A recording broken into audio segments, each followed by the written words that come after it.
Ça change, hein? Ah, c'est bon, là, tu viens depuis que Oui, j'étais pas là. Je suis rentrée hier.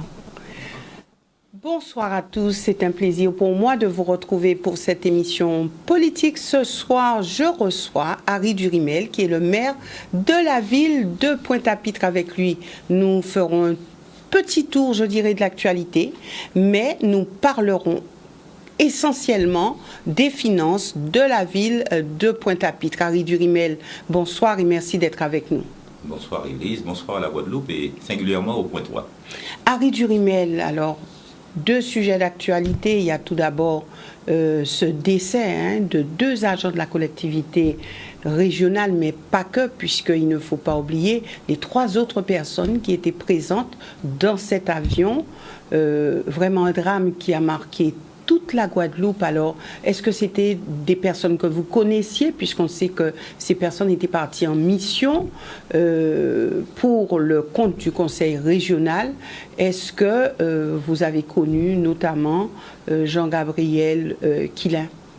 Ben oui, puisque j'ai la route de Guadeloupe d'abord et Monsieur Etena et j'ai été conseiller régional et la région, c'est un partenaire et il nous arrive d'entrer en contact avec la collectivité et on dit que le destin est ce qu'il est et nous avons recruté récemment un directeur des services d'information et informatique venant de la région et c'est peut-être son recrutement qui l'a fait échapper à la mort parce que je pense qu'il aurait pu être de ce voyage puisque ce qui était fait le but de ce voyage rentrait dans son cadre de compétences. Donc nous sommes très touchés, très affectés par ce décès brutal.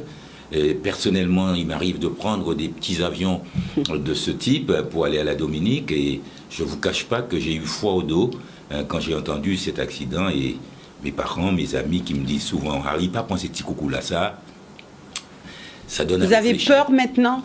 Ben, vous savez, il y a plus d'accidents de voiture que d'avions et ça choque parce que c'est brutal, mais pour le nombre de personnes qui meurent sur la route, on pourrait même dire que l'avion est un moyen de déplacement plus sécurisé que la voiture. Néanmoins, ce soir, et depuis 2 jours, ce sont des familles qui sont endeuillées, ce sont des proches qui sont complètement effondrés face à ce drame et je voudrais pouvoir leur dire ma compassion, leur exprimer mes condoléances empressées en attendant qu'on puisse le faire en direct et en espérant qu'ils pourront au moins retrouver les corps puisque j'ai des amis qui ont l'occasion de perdre des parents dans des accidents, pas loin de la Dominique notamment, et je sais qu'ils sont encore en suspens puisqu'ils n'ont jamais pu retrouver le corps.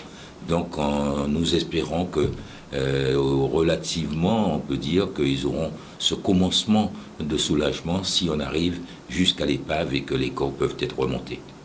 Alors justement, apparemment, les corps ont été retrouvés, Harry Durimel. Les 5 corps dans l'avion ont été retrouvés, avion localisé à peu près à 45 mètres de fond, et les corps étaient dans l'avion, donc ces corps ont été retrouvés. Alors je sais que les corps, on nous a dit que les corps étaient dans l'avion, mais je n'ai pas les nouvelles du soir. Je ne sais pas si l'épave a été remontée avec les corps dedans, mais je sais qu'ils ont été localisés. Alors, après savoir s'ils sont remontés à la surface et que le processus de rapprochement des familles est en cours, je ne suis pas à jour des 3 dernières heures de l'actualité. Alors apparemment, les corps, on les a bien repérés, on a bien vu. Repérer, c'est une chose, et les corps c'est autre chose. Voilà. Donc, voilà, les pompiers étaient à pied d'œuvre et donc ces corps ont été déjà repérés et retrouvés, donc voilà. Vous savez, c'est un risque, on parle souvent des risques sismiques, risques cycloniques et autres, mais lorsqu'on vit sur un archipel, puisqu'on a tendance à oublier que la Guadeloupe, c'est un ensemble d'îles, et j'aime bien le slogan du CTIG, et la Guadeloupe a plusieurs îles en elle, et donc nous sommes appelés à nous déplacer de Marie-Galante aux Saintes ou à la Désirade, et donc c'est un des risques auxquels nous sommes exposés, le risque aéronautique, le risque d'un accident d'avion. Et il faut vivre avec. Il faut qu'on vive avec, on ne va pas s'enfermer sur le petit bout de caillou où nous vivons. Il faut qu'on puisse bouger. Je suis un Caribéen, je vais à Saint-Martin, à la Dominique, à la Jamaïque, je vais partout dans la Caraïbe et je suis souvent dans les avions et je peux vous dire qu'en ce moment, j'ai le cœur glacé. Ouais, cœur glacé. Ouais. Harry Durimel, alors une autre actualité dans le cadre du projet de loi de finances 2024, alors cette exonération au niveau de la Guadeloupe de taxes sur les activités polluantes, alors soutenue par le sénateur Victorin Lurel, et d'ailleurs acceptée, a déjà défrayé la chronique. Certains ne comprennent pas, certains disent que bon, c'est pas possible, etc. Alors, vous qui êtes un vert et qui l'êtes depuis très longtemps, que pensez-vous de cela? Est-ce que vous êtes aussi radical sur le fait que non, on ne devrait pas enlever cette taxe, ou est-ce que vous dites il faut passer quand même par là? Bien, moi, je suis un adepte du principe pollueur-payeur. Ceux qui polluent doivent payer le coût de la pollution, et la nature n'est pas un exutoire, ce n'est pas un espace où on peut rejeter tout ce dont on veut se débarrasser, et donc ceux qui polluent doivent réparer, et c'est ce qu'on demande dans l'affaire du chlordécone, que ceux qui nous ont empoisonnés pour 700 ans puissent porter au moins une contribution dans le fonds d'indemnisation qui doit être créé. Donc je ne suis pas choqué, les personnes qui sont choquées sont celles qui n'ont pas encore, ne considèrent pas l'environnement et les espèces parmi lesquelles nous vivons comme étant des espèces mineures. Mais moi je considère que tous les êtres vivants ont un droit à la vie, et ce droit à la vie, rien n'autorise les hommes à le détruire, à le détériorer. Et donc, pour moi, c'est un sujet qui fait corps avec mon engagement idéologique depuis toujours. Mais que la Guadeloupe soit exonérée de taxes sur les activités polluantes. Je dis bien justement qu'elle ne soit pas exonérée. Le principe alors, ce dont on parle, c'est bien que le sénateur Lurel a bien défendu. D'ailleurs, il s'est exprimé, il s'est expliqué là-dessus pourquoi est-ce qu'il était pour. Que la Guadeloupe, soit exonérée de taxes sur les activités polluantes. Moi, je ne vais pas me laisser entraîner dans une polémique de personne. Ce que dit le sénateur Victorin Lurel, il en est libre, il a le droit de penser, il a ses opinions. Nous ne sommes souvent pas d'accord sur l'écologie, puisqu'il nous a traité de donneurs de leçons lorsque nous avons fait interdire l'épandage aérien en Guadeloupe. J'ai fait 2 procédures et on a fait annuler 2 arrêtés préfectoraux, et il nous a traité de donneurs de leçons. Victorin Lurel a son approche.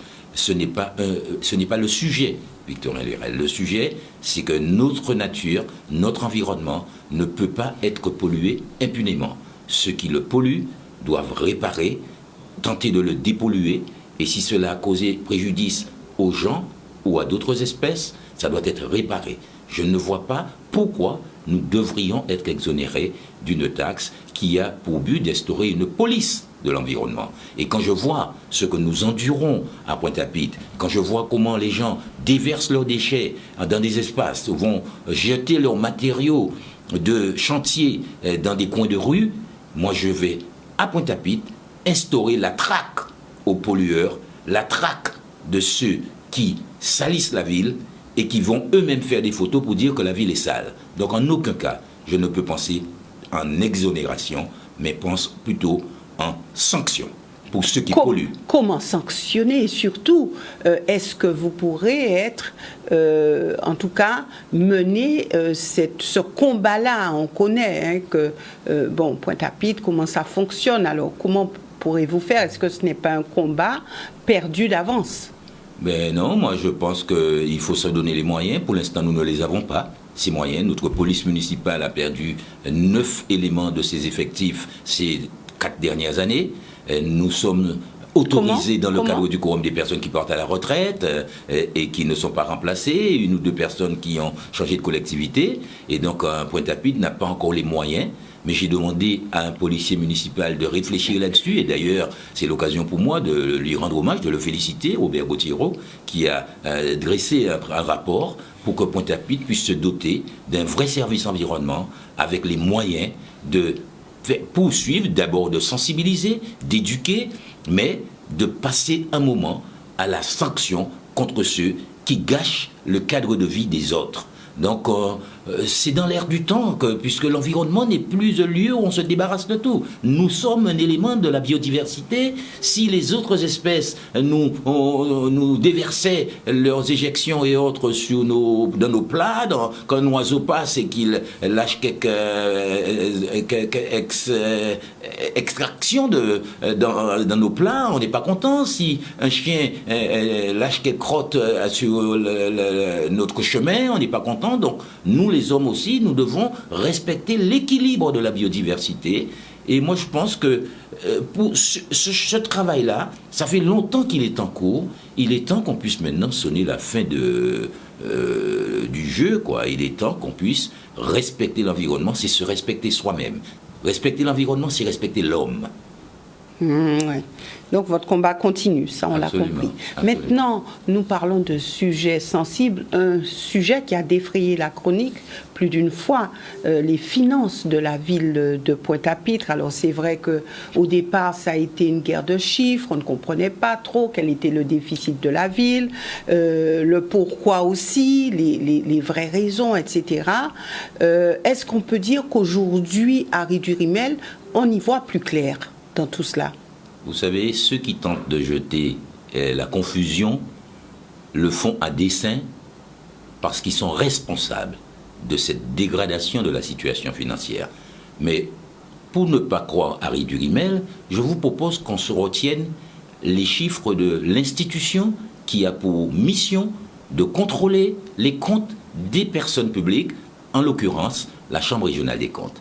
La Chambre régionale des comptes vient de dire, dans son dernier avis, sur le budget de Pointe-à-Pitre pour 2023 et son compte administratif pour 2022, la Chambre régionale des comptes a dit qu'au 31 décembre de cette année, le déficit de la ville de Pointe-à-Pitre s'élèvera à 9 millions d'euros.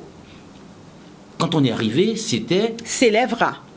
Oui, parce que pour l'instant, il est à 39 millions d'euros. Parce que 39 ou 36 ? 39, puisque là, il y a eu 3 millions de plus que les 36 que nous avons prévus, puisque, entre-temps, le coût de l'achèvement de la maison de quartier de Bergevin a augmenté d'1 million.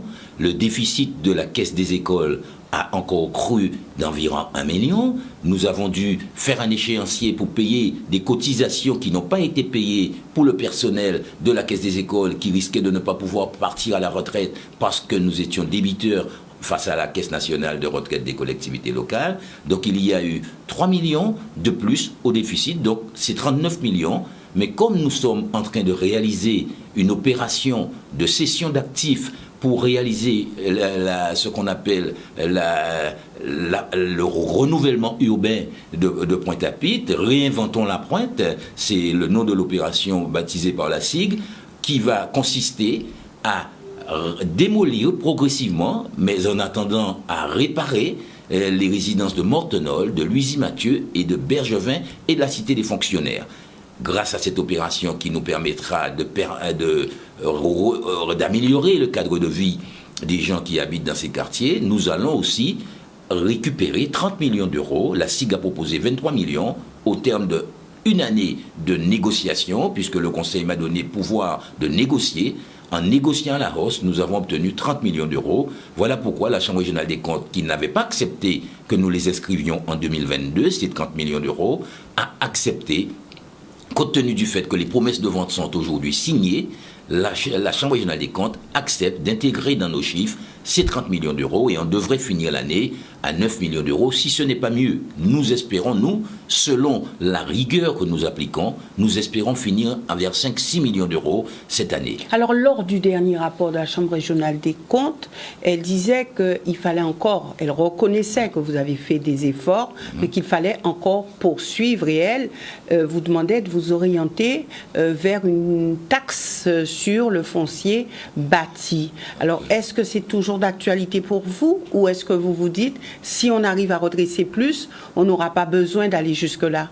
Eh bien, nous résistons à la Chambre régionale des comptes jusqu'à présent. La Chambre régionale des comptes demande qu'on augmente les impôts, demande qu'on ne paye pas les jours de grève, ça nous le ferons, demande que nous ne payions pas d'heures supplémentaires si les agents ne font pas 1607 heures annuelles. Donc nous appliquons les consignes de la Chambre régionale des comptes. Cependant, sur les impôts, nous considérons que Pointe-à-Pitre a déjà souffert, Pointe-à-Pitre a été siphonné par la péri-urbanisation qui a consisté à construire des administrations dans les champs de canne, des abîmes et dans les champs de bananes, de goyaves et des environs. Nous résistons, donc nous n'allons pas augmenter encore les impôts qui sont déjà très élevés à Pointe-à-Pitre et où il y a très peu de gens qui payent l'impôt. Nous n'allons pas augmenter l'impôt. Donc ce que nous avons choisi de faire, c'est, n'étant pas capables nous-mêmes de réparer la cité de Mortenol où on voit le niveau les réseaux d'assainissement, d'électricité et tout, les gens vivent dans des conditions des plus dégradées, la Luizy-Mathieu pareil, et en face du hall Paul Chanchon, la résidence Bergevin. Donc nous avons pensé que nous pouvions faire une opération à la fois financière, mais aussi de renouvellement urbain, car la SIG, avec l'aide de l'Agence nationale de rénovation urbaine, va bénéficier de subventions et de prêts à taux bonifiés pour reconstruire ces ensembles immobiliers et en même temps apporter 30 millions d'euros dans les caisses de la ville. Vous savez que lorsqu'une ville a un déficit qui est égal à 10% de ses recettes de fonctionnement, la ville relève du contrôle de la Chambre régionale des comptes. C'est-à-dire qu'à Pointe-à-Pitre, nous avons 47 millions de recettes de fonctionnement. Dès lors que le déficit est supérieur à 4,7 millions, vous relevez de la Chambre régionale des comptes. Moi, mon espoir, et je le dis au point 3, ce que j'espère, c'est qu'avant la fin de mon mandat, que nous sortions du contrôle de la Chambre régionale des comptes. Et cela sera historique, car cela fait plus de 10 ans que Pointe-à-Pitre a perdu la main sur son budget. Grâce à notre rigueur, nous allons retrouver un équilibre très prochainement. Alors, Harry Durimel, vous avez une ambition pour la ville de Pointe-à-Pitre. On peut dire quand même que vous avez été aidé par l'État pour redresser la situation. Absolument, et pour être aidé par l'État, il a fallu restaurer la confiance. L'État ne nous aiderait pas si c'était un tonneau percé et que ce que l'État met repartait automatiquement. On voit que nous appliquons la rigueur. L'État nous a donné sur 79 millions de déficit en 2019. L'État nous a versé 4 millions d'euros à ce jour. 1 million la première année, 1,9 million et 1 million. 4 millions d'euros. 4 millions. Donc ce n'est pas avec ça qu'on va résorber le déficit. Nous résorbons le déficit en payant les dettes du passé avec les crédits qui devraient servir à couper l'herbe, par exemple maintenant, à réparer les routes. Donc ce que nous devrions faire aujourd'hui avec l'argent de 2023 sert à payer ce qu'on nous a laissé comme dette de 2014 Alors à 2017. Alors vous dites l'État ne nous a pas donné suffisamment pour nous permettre de sortir. En tout cas, c'était pas beaucoup par rapport à ce que, aux chiffres que vous avez annoncés. Mais comment avez-vous fait concrètement pour sortir de là? Eh bien, je vais vous dire, nous recevons 3 500 000 euros de dotation à peu près chaque mois. Chaque mois, nous faisons un état de priorité pour payer les dettes du passé. Sur ces 3,5 millions, chaque mois, nous prenons 1 million pour payer les dettes du passé et le reste pour payer le courant et les salaires. Donc, la ville a appliqué strictement une gestion de trésorerie. Et, avec blocage des projets?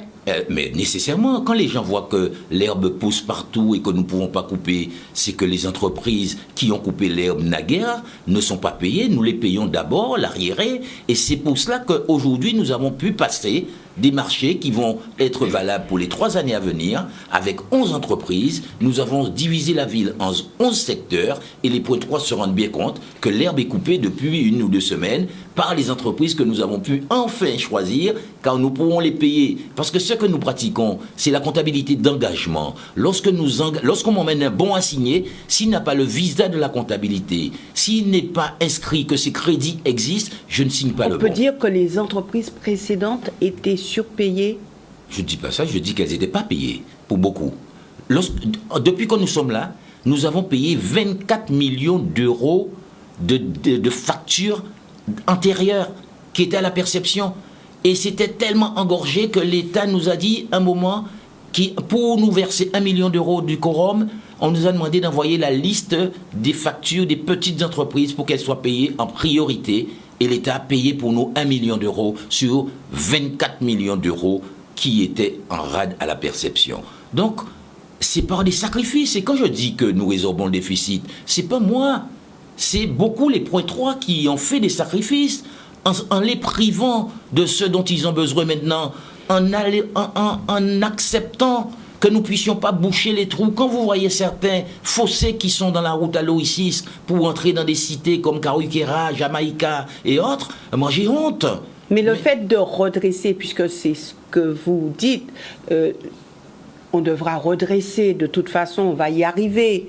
Et c'est un vœu pieux, je suppose. Hein, non? Il n'est pas pieux, il est sincère, il est engagé, et il est tout à fait plausible et possible. Je vais vous dire pourquoi, parce que je vais vous laisser finir votre question. Oui. Alors, justement, vous dites que vous allez redresser les points 3, entendre, mais après, il va falloir passer à cette phase de projets, donc concrétiser les projets, puisque vous avez dit, nous avons beaucoup de projets, une grande ambition pour la ville de Pointe-à-Pitre. Alors, OK pour redresser, mais après, pour passer à la phase projet, surtout que j'ai retenu au début de votre propos, que vous disiez que il n'y avait pas beaucoup de points 3 qui payaient des impôts. Ce qui veut dire que vous n'avez pas la possibilité d'élargir l'assiette fiscale.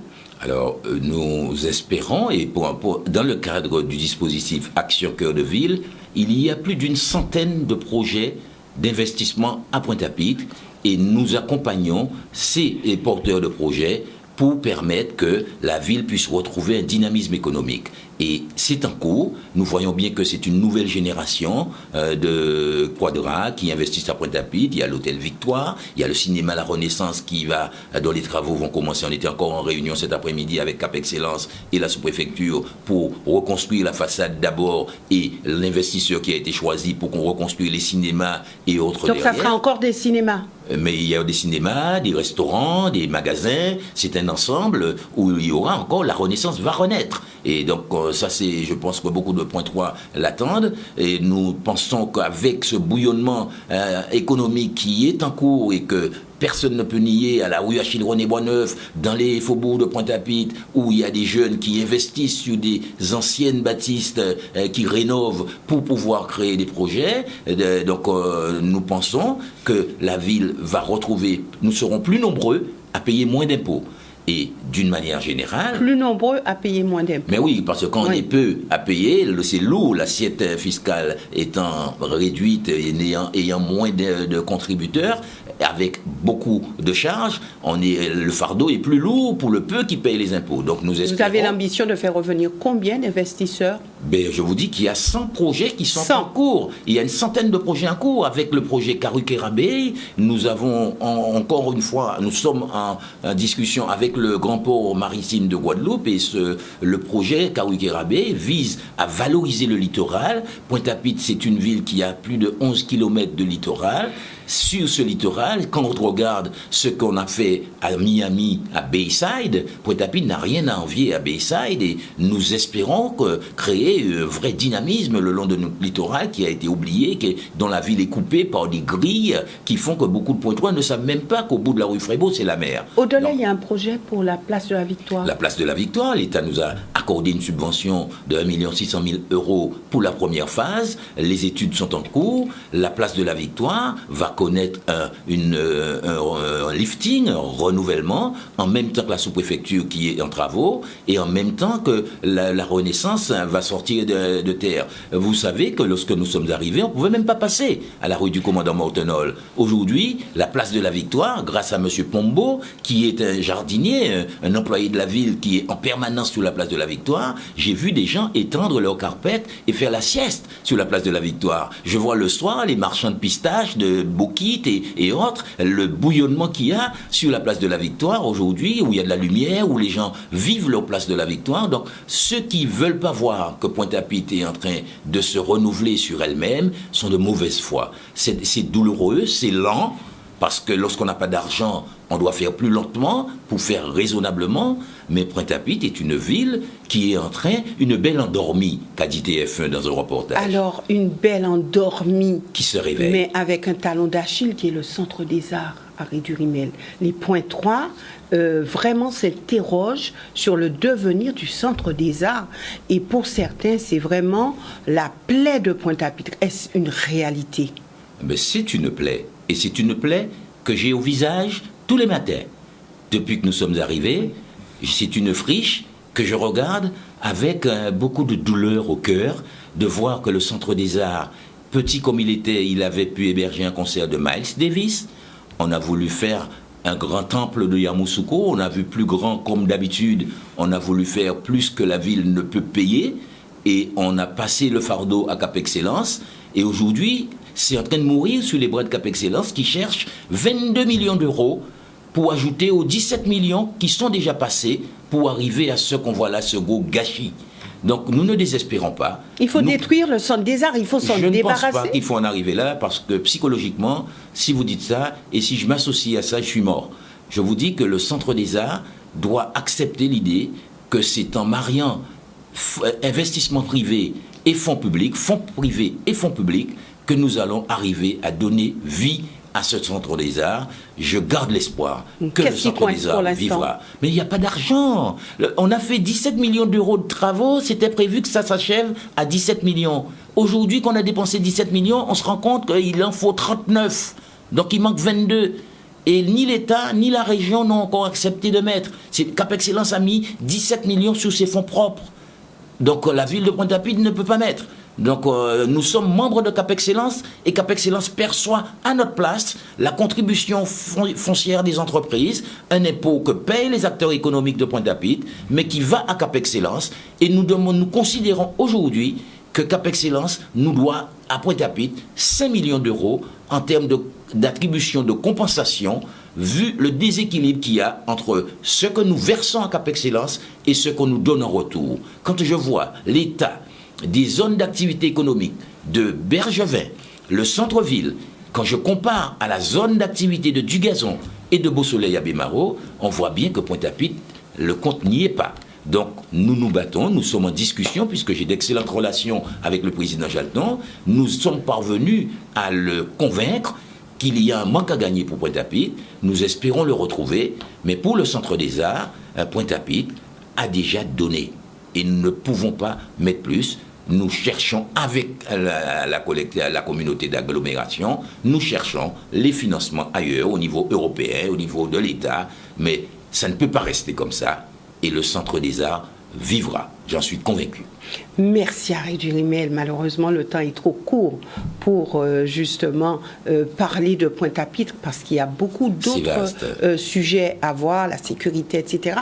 Mais ça sera l'occasion pour vous de revenir et pour que nous puissions aborder une autre thématique sur Pointe-à-Pitre. En tout cas, merci d'être venu sur ce plateau et une excellente soirée à tous. C'est moi qui vous remercie et je salue les Pointois. J'espère pouvoir leur parler et leur dire les projets parce que nous avons de très beaux projets pour la ville et j'espère pouvoir venir à l'orée 2024 peut-être, venir leur parler des perspectives. Il y a eu 3 années de sacrifice, les Pointois ont beaucoup souffert, maintenant on voit poindre à l'horizon une capacité d'autofinancement qui va nous permettre de faire que Pointe-à-Pitre soit belle encore. Et ça sera en début d'année 2024. Je l'espère. Merci Harry Durimel et merci à vous de suivre cette émission politique. Une excellente soirée.